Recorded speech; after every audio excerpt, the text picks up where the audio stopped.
Bonjour à tous, j'espère que vous allez bien. Aujourd'hui, on va parler de la monnaie au sein du système.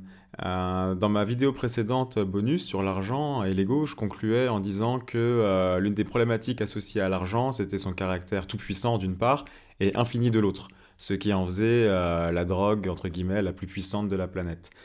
Aujourd'hui, on va travailler sur comment est-ce qu'on pourrait, dans un nouveau système, comment est-ce qu'on pourrait atténuer ces deux effets secondaires de l'argent. Ce que je vais dire aujourd'hui, c'est rien d'autre que ma vision, et d'ailleurs c'est ma vision à l'instant T, c'est pas forcément celle que j'aurai plus tard, mais je la vends pas comme la solution globale ou une vérité générale. Donc notre rôle, hein, et donc le vôtre aussi, c'est simplement de voir ce que je cherche à corriger grâce à cette vision sur la monnaie, et en comprenant ce que j'ai pu corriger, on peut comprendre le problème, et en comprenant réellement le problème, des solutions, en fait, on peut en trouver autant que notre imagination le permet. Donc, n'hésitez pas, je le redis encore une fois, dans les commentaires, partager votre vision, sachant que si ça se trouve, en fait, la meilleure des solutions parmi nous, si ça se trouve, elle est dans votre tête. Donc, n'hésitez pas en fin de vidéo à partager la vôtre. On va commencer par le caractère infini de l'argent. Sur Terre, c'est pas possible de savoir combien en fait est-ce qu'il y en a. Déjà parce que l'argent il peut être créé, il peut être détruit, il peut être caché, il peut être échangé d'une devise à l'autre ou investi dans des actifs non liquides comme des appartements. Donc en vrai, savoir combien est-ce qu'il y a de monnaie ou enfin d'argent sur Terre, en fait c'est bien plus opaque que ce qu'on pourrait croire. Et pourquoi est-ce qu'on crée de la monnaie, par exemple? On crée de la monnaie pour prendre de l'avance sur le temps. Mais la problématique avec la création monétaire, c'est que par essence, la création monétaire, elle est inégalitaire. Je m'explique. En gros, quand tu crées de la monnaie, mathématiquement, il va y avoir d'un côté ceux qui vont profiter de cet argent nouvellement créé, donc qui vont avoir un avantage face au fait que l'argent a été nouvellement créé. Et de l'autre, tu vas avoir tous ceux qui sont peut-être même pas au courant que cet argent a été créé et qui vont le payer en conséquence en inflation. Pour corriger ce problème, en fait, au sein de notre expérience, de notre simulation, en fait, quelque part, rien de plus simple. La seule chose qu'on va faire, petite décision, c'est de ne pas créer de monnaie. Donc, je donne un exemple concret. Au premier jour, admettons, nous sommes 500, on va donner 1000 leurs pièces, billets, crédits, ce que vous voulez, le nom, on s'en fiche, mais vous avez une idée, quoi. 1000 unités de monnaie à chacun au premier jour, et derrière, on n'ira jamais ni plus créer, ni plus détruire de monnaie. Ce qui fait que 500 fois 1000, il y aura 500 000 pièces, disons, il y aura 500 000 pièces au sein du système au premier jour, on les détruira à la fin de l'expérience, mais durant tout le long, il n'y aura pas de création monétaire. Alors cette monnaie qu'on va créer, évidemment, elle sera purement digitale. Ça donne une puissance infinie, hein, ça donne vraiment énormément d'avantages. Donc je m'explique, c'est par exemple, du coup, cette monnaie ne pourra pas être cachée. Vous ne pourrez pas mettre cette monnaie sous votre matelas et faire croire que vous en avez moins ou plus. On aura au moins, ce ne sera pas forcément une data, ce sera à nous de choisir si jamais c'est une data qui sera visible ou pas, mais on saura, au moins le système saura toujours où est l'argent, saura toujours où est la monnaie, on saura toujours où sont les 500 000 pièces. Pas forcément vous ou moi, mais au moins le système en soi, lui, le saura. Donc l'argent ne pourra pas être dissimulé. Cette monnaie aussi, elle aura pas de taux de change avec le monde réel. Ça va éviter une fuite des capitaux ou alors une attaque spéculative ou de manière générale des spéculateurs qui pourraient utiliser la monnaie de l'expérience pour faire des trucs entre guillemets bizarres pour leurs intérêts. Simplement en ayant pris cette décision, on esquive en fait toutes les problématiques inégalitaires qui sont associées implicitement dans la création de monnaie. Alors en ayant fait ça, on règle les problématiques associées à la création monétaire, mais pas forcément les inégalités qui vont se développer après. Donc je donne un exemple, on pourrait se retrouver à moyen ou long terme dans une situation où les 10 plus riches, entre guillemets, les 10 plus fortunés, pourraient amasser à eux 10 400 000 pièces, et les 490 autres n'auraient qu'à se partager les 100 000 pièces restantes. Donc pour régler cette problématique-là, ce qu'on peut faire en fait, c'est aussi d'inventer un hard cap en fait. Donc caper le montant maximal détenu par une personne. Donc je donne encore une fois un exemple. Imaginez donc la moyenne tout le long de l'expérience, vu qu'il n'y aura pas de destruction et pas de création de monnaie, il y aura toujours 100 000 pièces et on sera toujours 500. Donc la moyenne ce sera toujours 1000. On pourrait dire par exemple que sur le portefeuille d'une personne, le maximum à détenir potentiel, le maximum que l'on puisse avoir sur un portefeuille d'une personne, ce soit 2000. Donc juste en faisant ça, on fait en sorte en fait que au maximum, alors 2000 je dis ça au hasard, après 3000 ou 4000 on s'en fiche, mais vous avez l'idée. L'idée c'est juste de se dire que on peut faire en sorte que de de limiter l'enrichissement des uns en partant du principe qu'une personne ne peut être plus riche que de 2 fois par rapport à la moyenne, ou peut être que 3 fois plus riche que la moyenne. En tout cas, vous devez bien comprendre que si jamais on crée des systèmes clos, des systèmes nouveaux et clos, c'est pour avoir une agilité qu'un gouvernement, un État n'a pas. La monnaie sur Terre, elle est indénombrable, elle est dissimulable. Vous pouvez aller cacher votre argent en Suisse. Et en plus, il n'y a aucun moyen technique de limiter l'enrichissement de quelqu'un. Donc c'est impossible en fait dans le monde réel. Ça peut être pensé comme une bonne idée, mais c'est impossible dans le monde réel. Alors que dans un nouveau système nouvellement créé, là on peut commencer à créer ce genre de règles. Pour donner un petit exemple, pour comprendre, c'est imaginer la différence en fait entre un grand groupe et une start-up. Le grand groupe, il a plus d'influence, il est plus important, mais la start-up, elle est plus agile. Elle peut plus facilement, les rouages, sa mécanique est plus agile, ce qui fait que des idées qui sont impensables au sein d'un grand groupe peuvent être possibles dans une start-up, et certaines idées qui sont impensables pour une start-up sont possibles pour un grand groupe. Chacun a ses avantages et ses inconvénients. Alors évidemment, si jamais vous pensez la chose jusqu'au bout, il y aura toujours des petits malins qui trouveront des moyens de contourner la règle. Je donne encore une fois un exemple. Admettons, vous avez trouvé une bonne astuce dans le système, vous arrivez grâce au marché à vous enrichir, et vous atteignez ce palier, disons, de 2000 pièces, qui est le maximum. Pour continuer à vous enrichir, ce que vous pourriez faire, c'est aller donner 1000 pièces ou 500 pièces à quelqu'un en qui vous avez confiance, et donc du coup vous retombez en dessous de 2000 et vous pouvez continuer à vous enrichir, et derrière vous pouvez utiliser vos proches en fait comme réserve de monnaie. Donc évidemment il faut partir du principe que les gens vont contourner le système, parce que c'est comme ça qu'on est, et ça nous fait même rire peut-être de le faire, mais au moins ce qu'il y a de bien, c'est qu'on passerait d'un potentiel d'enrichissement où les gens peuvent être 100 fois, 1000 fois, 10 000 fois plus riches que vous, à là au maximum, ok, tu peux peut-être être 2 fois, 3 fois, 4 fois, 5 fois plus riche que les autres, mais pas plus. Donc on limite grandement les inégalités. On les annule pas, on les limite. Alors avec ces 2 petites règles, on règle pas encore tous les problèmes. Donc les 2 petites règles, c'était quoi? C'était éviter la création monétaire et limiter l'enrichissement personnel à un certain facteur de la moyenne, mais vous pouvez quand même toujours devenir pauvre. Et la problématique lorsque tu deviens pauvre, c'est que si jamais tu as 0 en monnaie et que donc tu perds tout pouvoir d'achat, tu te retrouves dans une situation où il est possible pour toi de mourir de faim, par exemple. Et ça, évidemment, c'est pas souhaitable dans un système qui se veut juste. Donc on doit encore trouver des moyens de travailler là-dessus. Donc dans cette première partie de la vidéo, on s'est attaqué au caractère illimité et opaque de la monnaie. Maintenant, là, on va parler du caractère tout-puissant. En gros, la problématique actuellement sur Terre, c'est que tout est libellable en dollars. Quoi que ce soit qui ne soit pas libellé en dollars peut être libellé en dollars de toute façon. Donc en fait, l'argent, si jamais vous l'avez, vu que tout est libellable en dollars, tout est accessible, si jamais vous en avez les moyens, en fait, avoir beaucoup d'argent, ça vous rend quasi demi-dieu sur Terre. À l'échelle individuelle, je comprends que ce soit, je comprends que tout le monde se batte pour obtenir un tel statut, donc que chacun défende sa position, c'est normal. Mais si jamais on doit reculer un petit peu et penser à l'échelle d'une communauté, en fait, une telle position, cette position de demi-dieu sur les autres, c'est pas une position qui est souhaitable pour un bonheur optimisé, maximisé auprès de tous. En fait, ça marche pas parce que tout le monde va vouloir atteindre cette position. Donc le simple fait que cette position existe, ça va faire qu'on va tous se battre pour l'obtenir. Et en fait, ça va avoir un grand impact sur notre potentiel de fraternité. Ça va le limiter grandement. L'argent qui était à la base un facilitateur d'échange devient en conséquence un symbole de pouvoir. Donc c'est cet effet secondaire de la monnaie qu'on va chercher à atténuer ici. Et comment est-ce qu'on va l'atténuer ? On va l'atténuer en prenant cet argent, cette monnaie, et en limitant en fait son champ d'action. Donc ce qu'on va voir maintenant.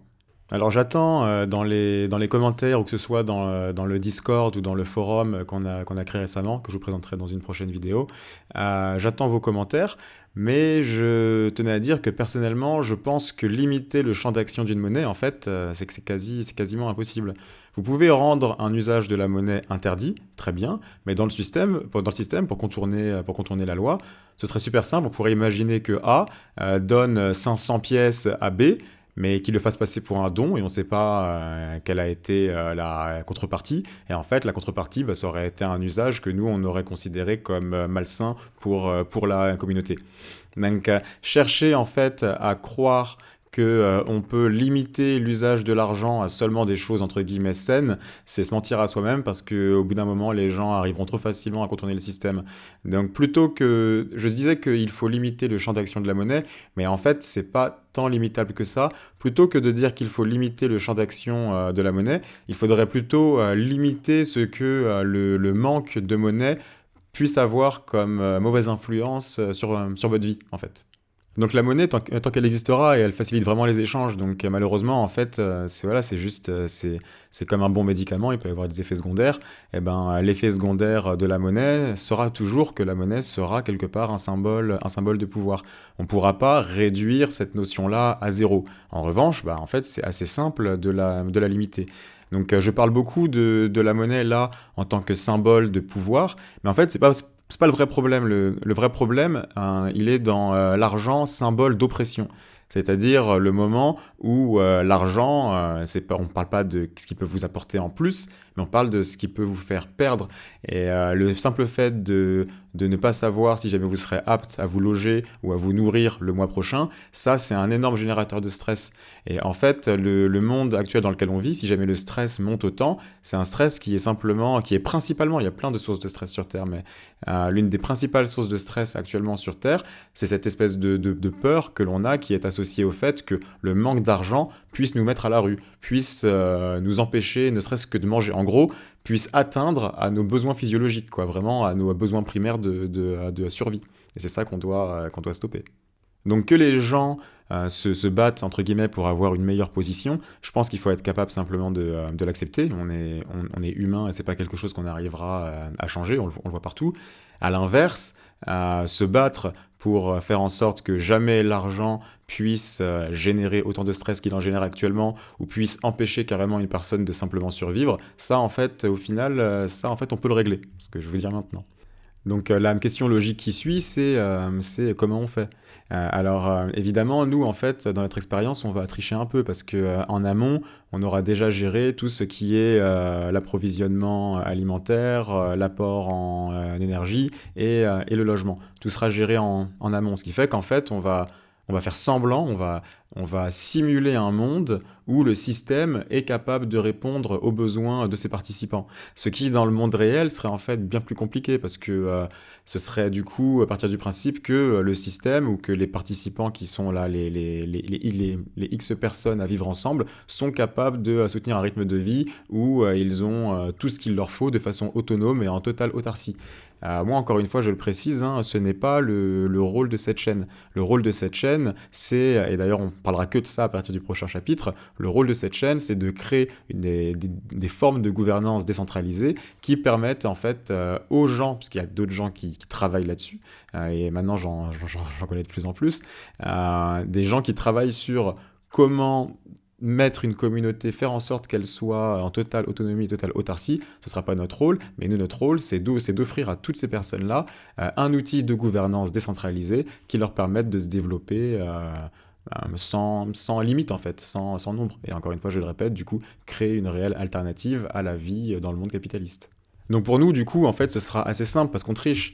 Tout est géré en amont. Donc on n'a pas cette difficulté de qui produit, de qui gère ça, vu que tout sera déjà géré. Donc l'idée, en fait, pour réussir à faire en sorte que l'argent ne soit pas un problème, enfin en tout cas ne vous empêche pas de survivre, l'idée c'est simplement de jouer sur le fait que l'argent n'interviendra qu'après la distribution égalitaire de tout ce qui est besoin vital. Donc en gros, votre logement durant l'expérience, celui-là n'aura pas de coût, tout simplement.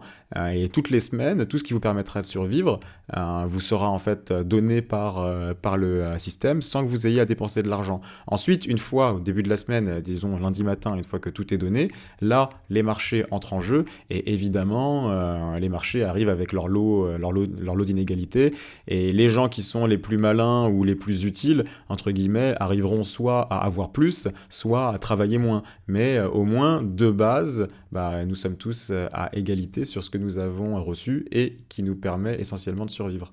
Alors je parle de tout le nécessaire qui permet de survivre, mais en fait c'est pas suffisant. On pourrait aussi collectivement décider de, par exemple, qu'est-ce que l'on considère comme nécessaire au bonheur. Et chez l'être humain, quelque part, le divertissement peut être considéré comme une forme de nécessité. Et à mes yeux, aller au restaurant plutôt que de manger chez soi, c'est plus une forme de divertissement qu'autre chose.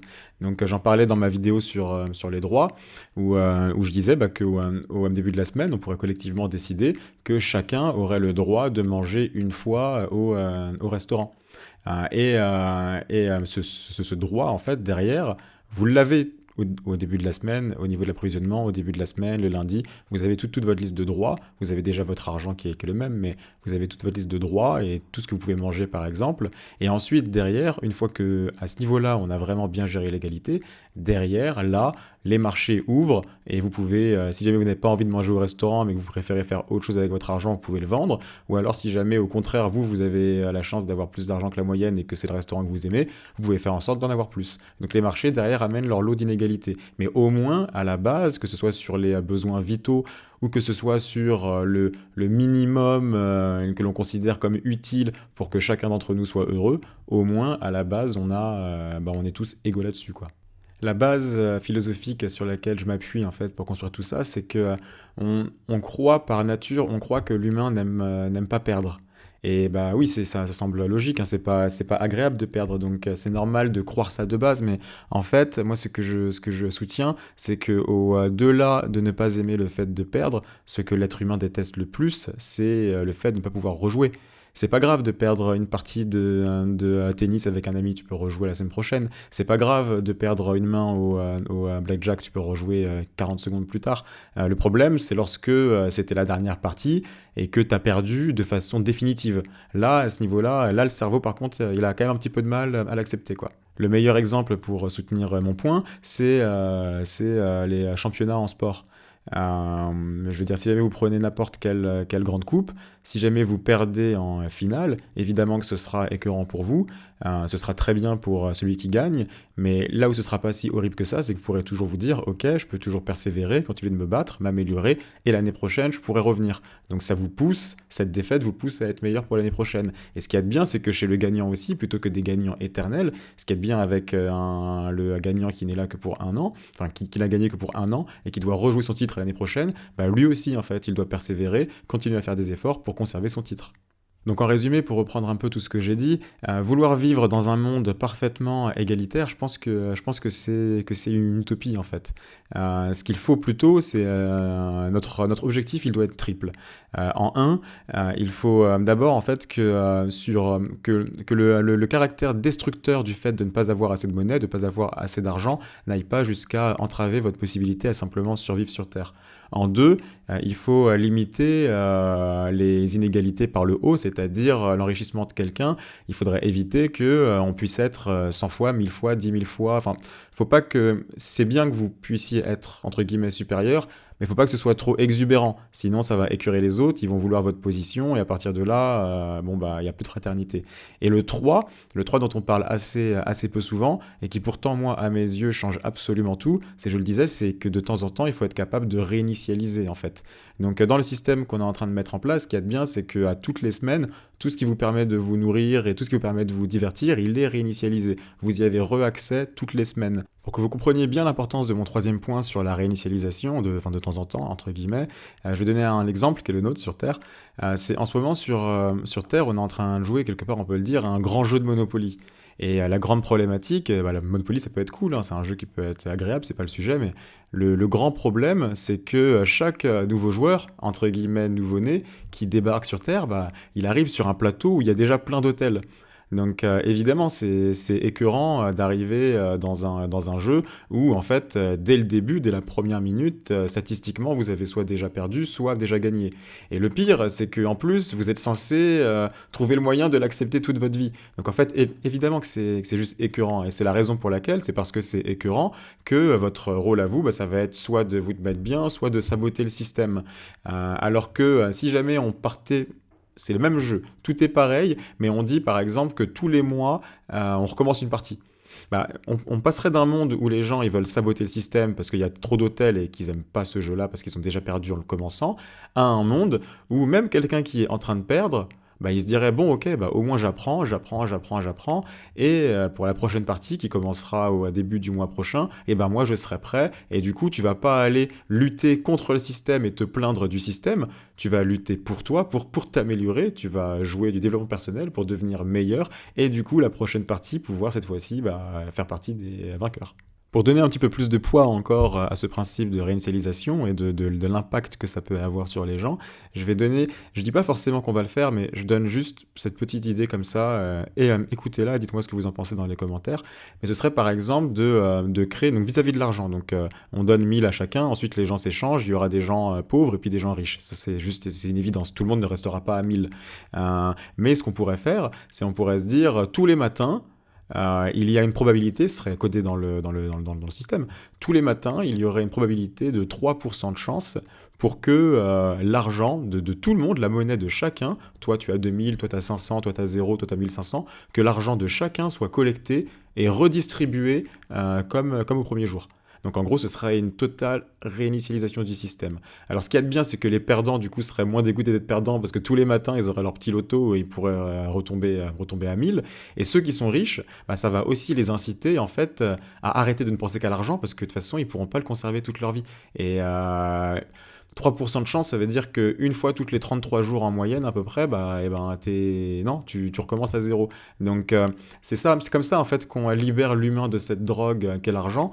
Juste avec cette petite idée toute simple, vous passez de gens qui peuvent ne penser qu'à l'argent à des gens qui vont toujours y penser, mais tout en sachant que de toute façon, en fait, ça va finir par changer, par s'effondrer, et qu'ils vont devoir recommencer à être meilleurs la prochaine fois, et que tout va recommencer tout le temps. En fait, ça va nous pousser à nous améliorer plutôt qu'à rester sur nos croyances. Enfin, voilà.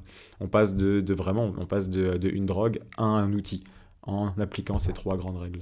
Donc oui, un très important, hein, c'est ce genre de choses je suis sûr qu'il y a une petite idée qui peut sortir là de n'importe qui là parmi vous là. Donc allez-y, n'hésitez pas dans les commentaires à dire ce que vous pensez de ce que moi j'ai dit et à dire ce que vous pensez.